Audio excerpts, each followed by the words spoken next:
We're back with Dilly, Tilly True by Dilly Court, and first chapter was left on a very nice cliffhanger. Now we're gonna start with chapter 2. Okay. There was a moment's stunned silence, and then Emily giggled, slipping her hand through Bert's arm. You didn't say you knew me, Sister Bertie? He don't, Tilly said, glaring at Bert, daring him to tell the truth. We met in passing this morning. Harumph. Bert's mouth worked as though he would like to say a lot more, but Emily was tugging at his arm and looking up to him with open admiration. He pulled his lips back in a smile. That's it. We was just passing by, so to speak. Oh well, never mind. Emily helped. What did he actually say? Bloody hell. Look who it ain't. Okay. Yeah, I guess. Oh well, never mind. Emily held out her left hand, wiggling her ring finger. Look at me ring. Look at me ring, Tilly. Ain't it grand, and ain't you pea green with envy? She should be, but I don't think she is. Because she's stupid. Tilly managed to smile, although behind her back she had her hands clenched, fingernails digging into her palms. It's very pretty, Emmy.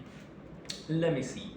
Nellie peered at the ring as Emily thrust her hand under her mother's nose. It's a bit on the small side. What sort of stone is that when it's at home?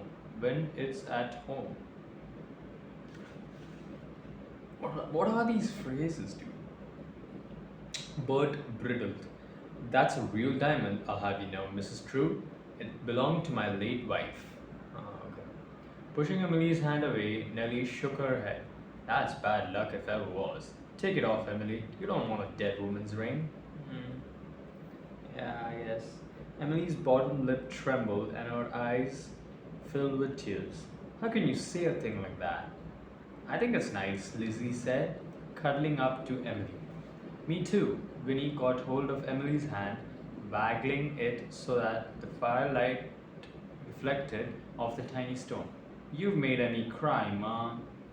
Nellie cast an anxious glance at Tilly, who was ready to fly at Bert and shove him out onto the street. But footsteps on the stairs made them turn their heads as Ned True came lumbering into the room, coughing and wheezing. What's all this noise then? Can't a bloke snatch a nap in his own house? He stopped, staring at Tilly, his tired features creaking into a slow smile. Is that you, Tilly? Pops. Tilly rushed into his arms. It's good to see you. Holding her at arm's length, Ned's faded blue eyes searched her face. Everything all right, love? Oh, she's gonna lie, as we all know. Everything's fine, Pops. Seeing him looking so sickly, Tilly couldn't have told him the truth. I know. Not if her life had depended on it. I just come for a visit before I goes off to India on my new job. India? The word ricocheted off the whitewashed walls, reverberating round the small room like a pistol shot, followed by a stunned silence. Blimey, Tilly thought, what have I done now? Where did that come from? The word India had popped into her head in a lightning strike of inspiration. Oh, she did not say India before. Okay. Anyway, it was a foreign land, far enough away from Bert Tuffin's vindictive reach. In her mind's eye, Tilly could see the picture hanging on the schoolroom wall of a serious-looking Queen Victoria sitting on an ivory throne when she was crowned Empress of India. Miss Higgins, her teacher, had been very fond of telling the class stories about India. Miss Higgins' parents had been missionaries during the Indian Mutiny and had died there. Tilly had liked to believe they had perished horribly in the black hole of Calcutta, but really they had succumbed to a fever, which wasn't so interesting. Everyone was looking at her. Tilly licked her lips wishing that she had held her tongue for once. Probably, she added, attempting a weak smile. Probably. Well, are you or aren't you? Nellie's voice rose to a shriek. I never heard of such nonsense. What's a girl like you going to do in a heathen foreign country on the other side of the world? Hold on, ducks, Ned said, laying his hand on Nellie's arm. Let Tilly speak. Missionaries, Tilly said, thinking of Miss Higgins' unlucky parents. I got a job as maid to a reverend gentleman's sister, Miss Harriet. They're going out to India as missionaries. Well, I never, Nellie said, shaking her head. What a day for shocks. Here, this ain't fair, Emily cried. This is supposed to be my day. I'm the one who's getting married. Pops, this is Mr. Albert Tuffin, my intended. Getting married? Ned sat down suddenly, as if his legs had given out beneath him. My little Emily getting married. She's only 14, mister. Bert wrapped his arm around Emily's shoulders. Old enough to know her own mind, I'd say. Winnie aimed a vicious 14. Yeah, it's a bit too small. Small, young. Winnie aimed a vicious kick at Bert's shins, but only succeeded in denting his leather gaiters. Even so, he glowered at her, his hand twitching as if he wanted to slap her. She's little more than a child. Ned rode, a purple flush spreading up from the base of his throat to his hollow cheeks. Take your hands off, my girl, Albert Tuffin. Bert drew himself up to his full height, his head almost touching the ceiling. I come to ask for your daughter's hand in marriage, Governor, all right and proper. Don't do it, Pops, Tilly whispered in his ear. What did she say? Emily shrieked. If you got a problem, Tilly, speak up so we can all hear. Nellie banged her fist down on the table. Calm down, everyone. I won't have this carry on in me front room. Emily, put the kettle on and we'll all have a cup of tea and talk this out like civilized people. But first, Nellie turned to Tilly, eyes narrow. I want to know a lot more about this India lark before I give me consent. You hear terrible things about young girls being sold off as white slaves. You spoiled me one big moment, Emily sobbed, rushing into the scullery. I hate you, Tilly. I can't take it all in. Ned mopped his brow with a piece of rag. It's too much for a chap all in one day. Yeah. See what you've done to your sister. Pushing Tilly aside, Nellie made to follow Emily into the kitchen. Hold on, Em. I'll give you a hand. Grabbing Tilly by the arm, Bert dragged her to one side. I see the state you was in this morning. You'd had a good beating and you'll get another one if you don't keep your trap shut, my girl. Say one more word out of place and I'll make you sorry you was born. Oops. Enemies. Okay. Lizzie and Winnie gaped at them in alarm, and seeing their anxious faces, Tilly snatched her arm free.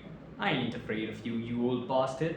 You'll laugh on the other side of your ugly mug when Emmy learns the truth about you. Bert made a threatening noise in the back of his throat for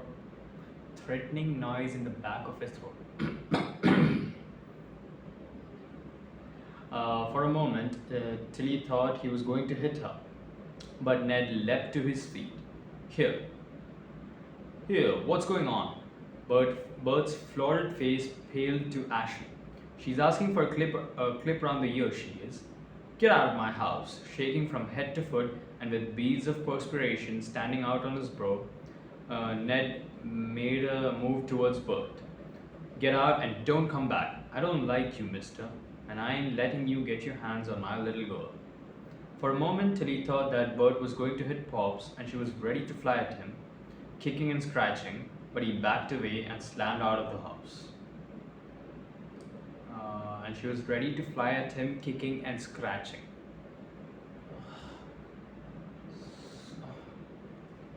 Yeah. Okay. Emily came running in from the scullery. Bert, where's he gone? What have you done, Tilly? He's a brute, Emmy. I caught him beating his poor old horse half to death this morning. He's a vicious monster and you're too good for him. Emily stamped her feet, tears pouring down her cheeks. He's gone, and he won't come back now. Okay. You're better off without him, Ducks, Ned said wearily. Don't take on him. Lizzie and Vinny started to cry, and Nellie came bustling into the room, clutching the kettle. What's going on? Where's Bert? Emily clung to her. Mum, Tilly's telling lies about him and he's gone. It's nothing but the truth, Tilly protested. Only you're too young and silly to believe it. Well, I ain't too young to be in the pudding club, Emily hissed. Pudding club, just like a kid.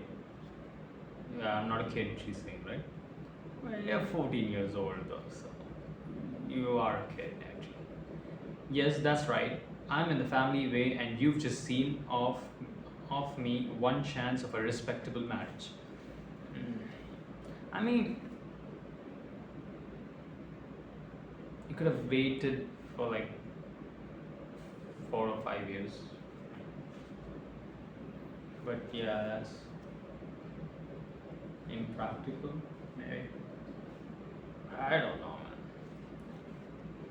14 is yeah too young though. Okay, that night, lying on the edge of the flock-filled mattress with Winnie's feet close to her ear and Lizzie snoring by her side, Tilly couldn't sleep. From a position next to the wall, Emily's muffled sobs had gradually faded into deep, regular breathing, and from her parents' room next door, Tilly could hear the rasping cough that meant Pops was having a bad night. Jim and Dan were curled up together in the corner of the room on a palliasse,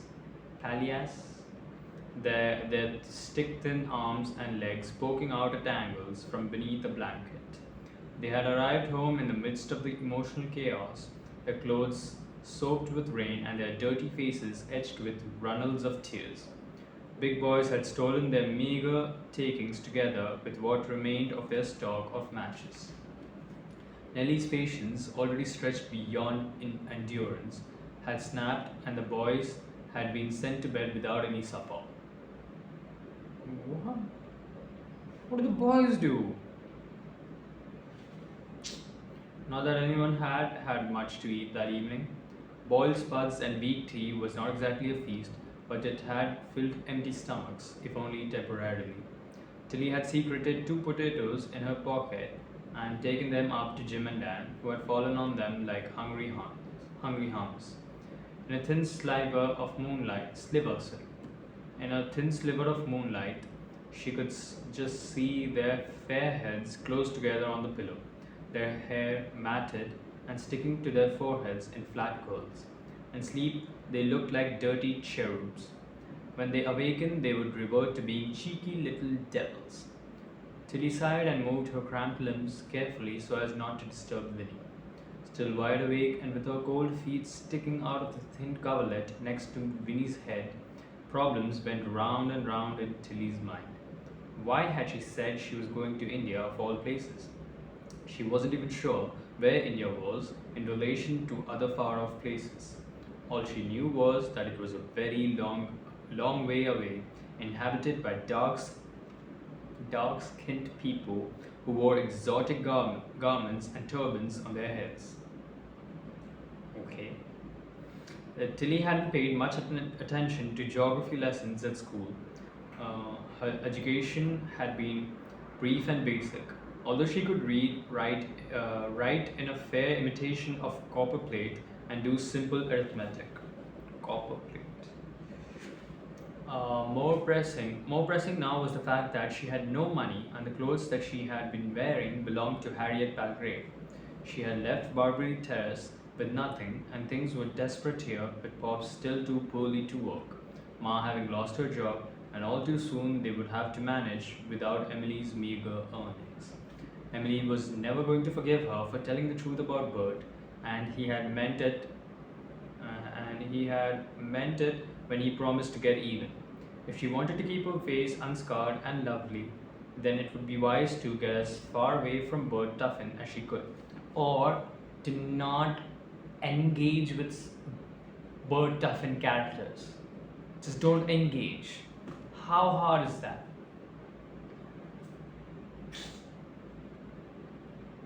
How hard is it? God damn. India certainly seemed a very good proposition. It was a pity she had made the whole thing up. It was still dark next morning when Tilly was awakened by retching noises. Emily clambered over Lizzie, narrowly missed treading on Tilly's face as she stumbled to the door, fumbling for the handle. Scrambling out of bed, Tilly followed her downstairs and found her in the bent double scullery bent double over the clay sink. Are you alright, Em? Does it bloody look like it? Emily brushed her hair back from her face, closing her eyes and leaning against the sink. What are you going to do? Go to work? What do you think I'm going to do? If I don't turn up at the laundry, I'll lose me job, and then where will we all be? Emily turned on the tap and splashed cold water on her face. I'm sorry about Bert, but you're better off without him. He's a brute, and he'd treat you no better than his old nag. Emily turned on her, white faced with fury. And you'd know all about him, would you? Would you? Just because you saw him lose his rag and take it out on a dumb animal? Well, let me tell you something, Tilly. You should have kept your nose out of it. You've ruined me chances, and now I'll be stuck with a little bastard. She's pregnant. And no decent bloke is going to want. Oh, fuck. Tilly stared at Emily in amazement. The happy child had gone, leaving behind a bitter, vituperative,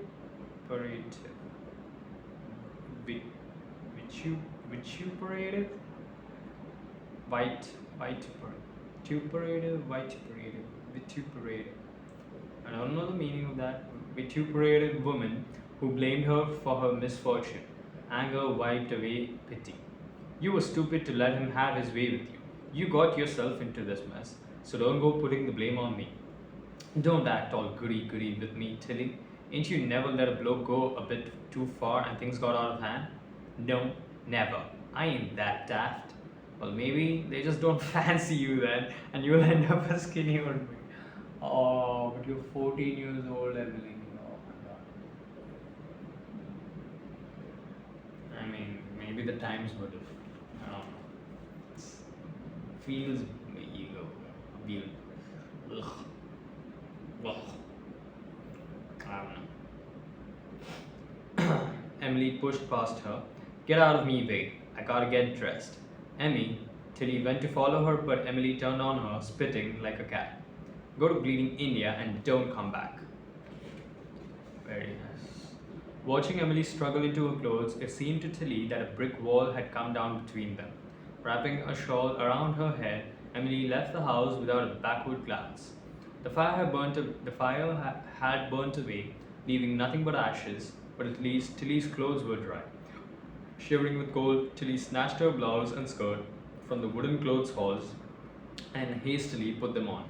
She sat down at the table, picked up Dan's slate, and wrote a brief note to her mother. The thought of leaving them all in this sorry state wrung her heart, but she knew that she could do nothing to help her family if she were to stay here. Her options would be few. She could get a job in one of the manufactories, slaving from 6 in the morning until 6:30 in the evening for a few bob a day, ruining her looks and risking disease and disfigurement from chemicals. There were sweatshops and laundries. She could scrub floors and wash dishes, but that would not drag her family from the brink of poverty.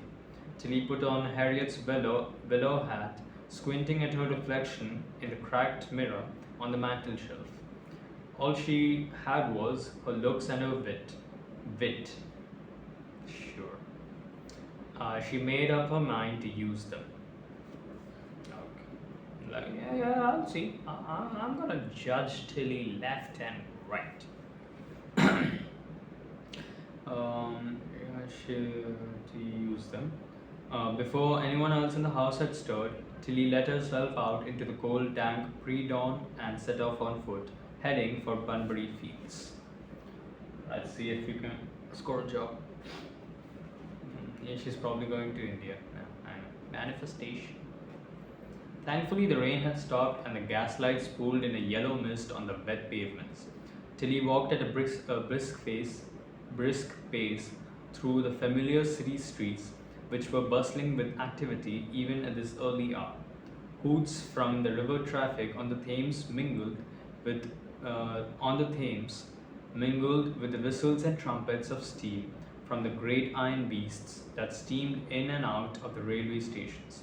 Poorly clad people, still half asleep, hurried with heads down to their work in the factories, mills, warehouses, and docks, the hobnails on their boots making the sound of an army marching.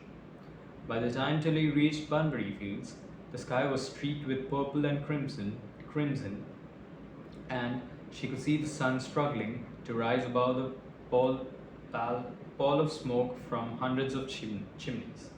There was no response to her rapping on the door knocker.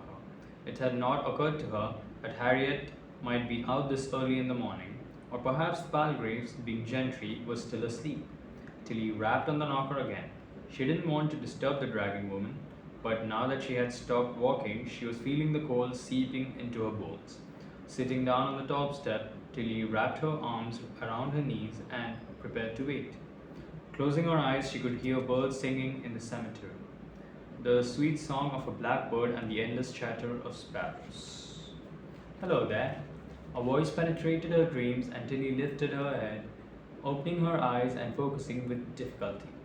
Although she was sitting on the top step, Tilly found she had to look up at the tall young man, nattily dressed in a suit that she knew instinctively must have cost an arm and a leg. He doffed his top hat with a flourish, and his eyes crinkled at the corners when he smiled. It's much warmer inside, you know. Sitting on a cold stone step won't do you any good, young lady. Scrambling to her feet, Tilly gave him a hard look. I ain't stuck out here for fun, mister. So why are you here, if you don't mind my asking? And who the devil are you? Who's asking? Huh, I asked first. And I don't give me name to strangers. Okay? Good choice. We could go on all day like this, he replied, chuckling. Barney Palgrave.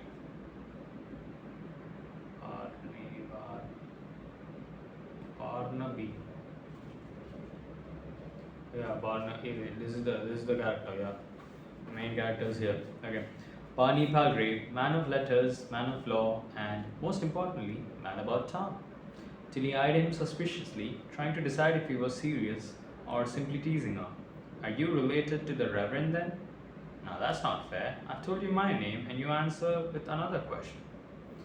He had brows, that was for certain, and he was a fine figure of a man with thick, dark hair waving back of a high forehead and a hint of swarthiness that gave his even features a slightly foreign look, as though one of his ancestors might have come from Italy or Spain. I don't usually speak to strange men, Tilly said, tossing her head. Then I do beg your pardon. Yes, I am related to Francis. I'm his brother. Oh, okay.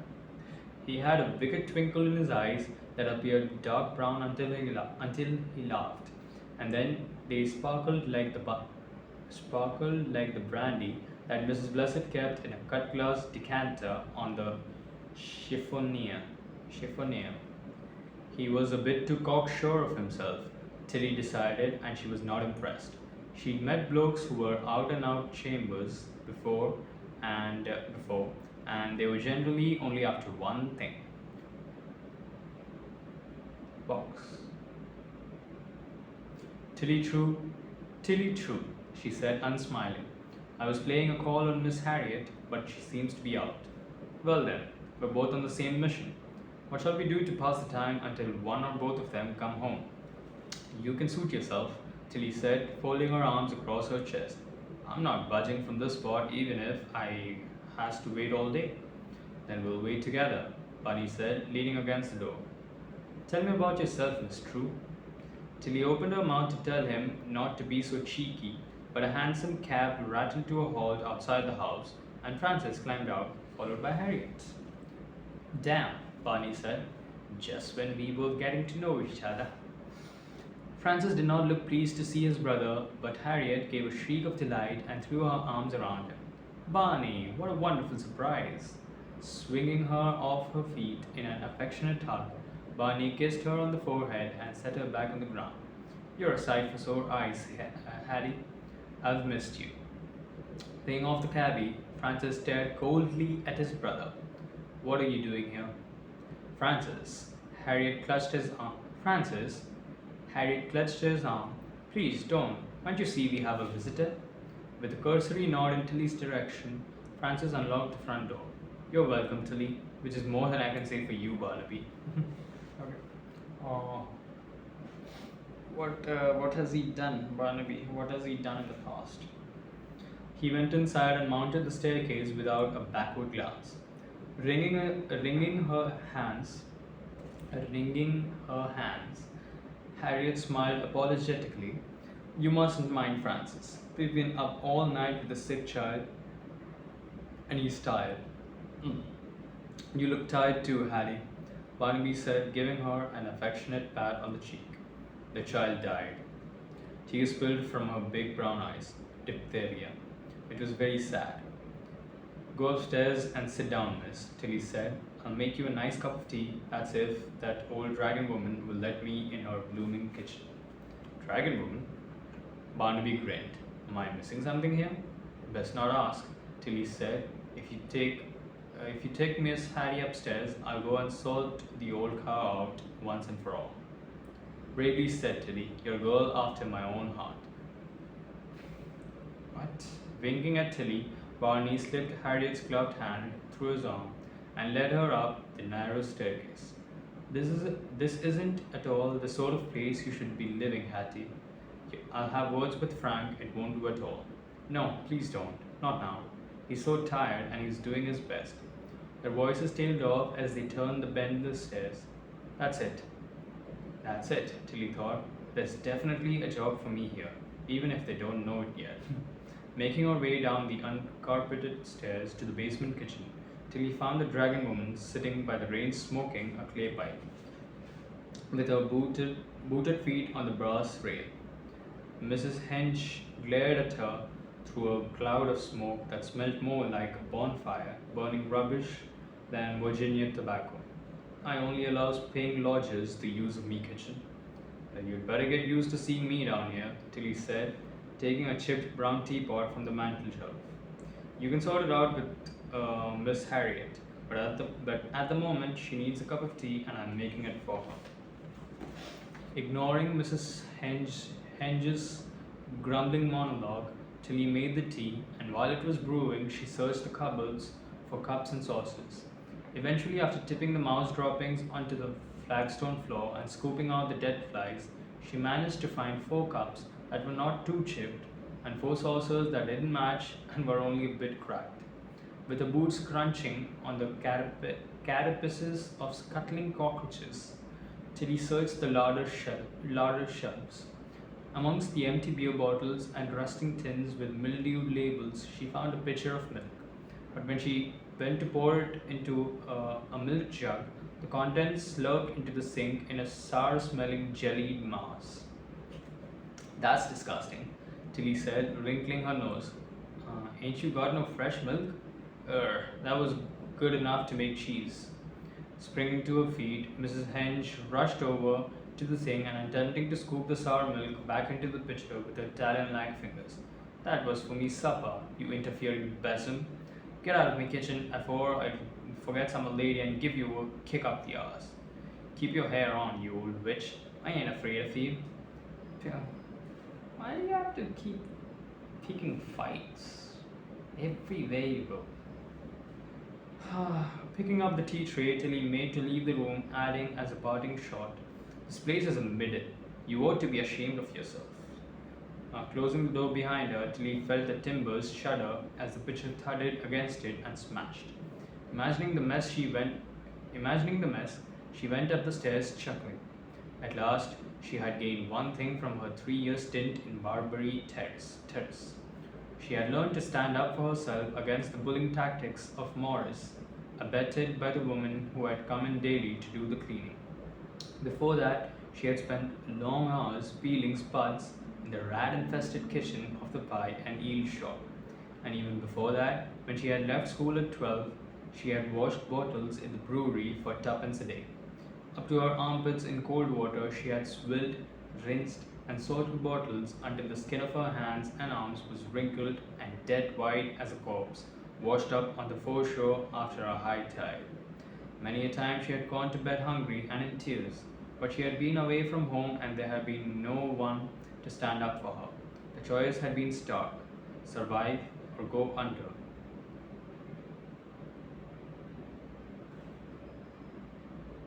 or marry someone. From somewhere deep within herself, Tilly had found the will and the courage to tackle each fresh challenge that came her way. It would take more than a toothless old dragon of a woman to frighten her now. In the sitting room, Barney stood with his back to the fire, and Harriet had curled up in an armchair at his side. Francis, although pale and drawn with fatigue, was pacing the floor. Tilly looked round for somewhere to put the tea tray, but the only table was littered with books and papers. Seeing her predicament, Barney stepped forward, clearing the table with a casual sweep of his arm. Do you have to behave like a hooligan? Francis stopped pacing and glared at his brother. And shouldn't you be in chambers by this time? Barney grinned. My clerk, Bootle, will cover for me. Your clerk? Francis curled his lip. You're not a qualified barrister yet, Barney.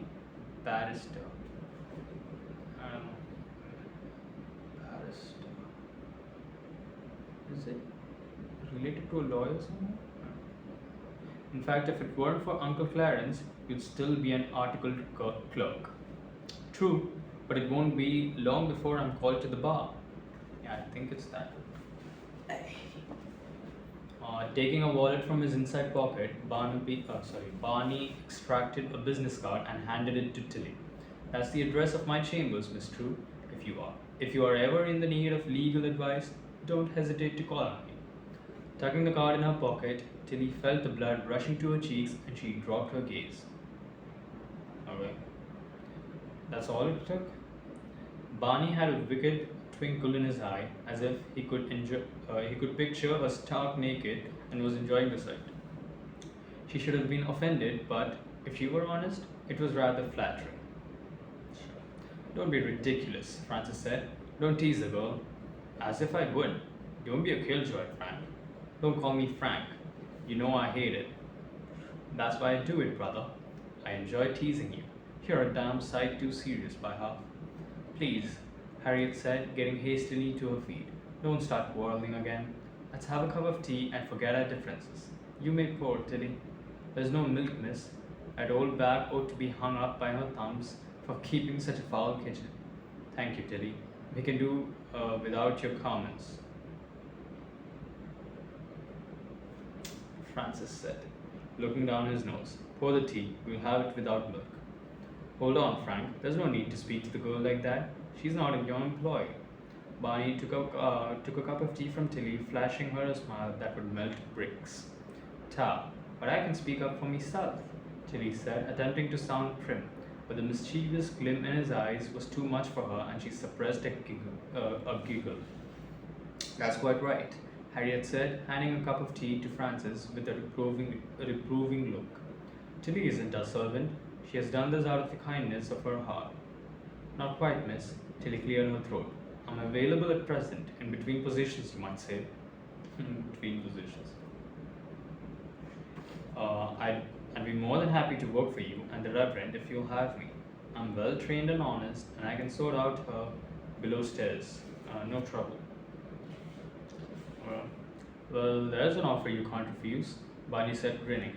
I'd take you on myself, Miss True, but unfortunately, I'm in bachelor rooms and a bit short of funds at the moment.